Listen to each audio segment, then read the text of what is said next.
सायली, तू direct अरे तुरेवर आलीस आज, असं नागराज सायलीला का म्हणालाय?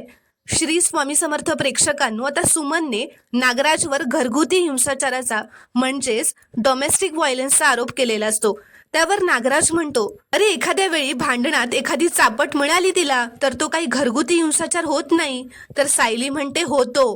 कुठल्याही स्त्रीच्या शरीराला तिच्या परवानगीशिवाय हात लावायचा नसतो, मग ती तुझी बायको असली तरीही. तुला काय वाटलं तू पाप करत राहशील आणि सुटशील? आता हे ऐकून नागराज म्हणतो, अच्छा सायली, तू तर डायरेक्ट अरे तुरेवर आलीस आज. तर सायली म्हणते हो, कारण मान द्यावा एवढी तुझी योग्यताच नाहीये. तुझ्या बायकोला कसं छळलंयस ना ते बघितलंय मी. तिच्या पाठीवरचे वण बघितलेत, तिच्या हातावरच्या जखमा बघितल्यात मी. इन्स्पेक्टर साहेब, FIR नोंदवा आणि याला 8 टाका. तर आता नागराज म्हणतो, अरे काहीही बोलते ही, मी असं काही केलेलं नाहीये. तर प्रतिमा म्हणते, हे तुम्ही माझ्या समोर बोलताय नागराज भाऊजी? अहो मी स्वतः तुम्हाला सुमनवर हात उगारताना बघितलंय.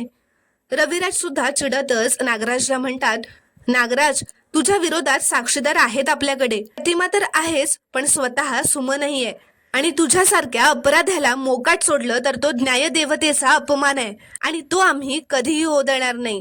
तर आता अर्जुन सुद्धा नागराजला खूप चिडतच म्हणतो, तू आता कितीही प्रयत्न कर, पण तुला आता जामीन मिळणार नाहीये.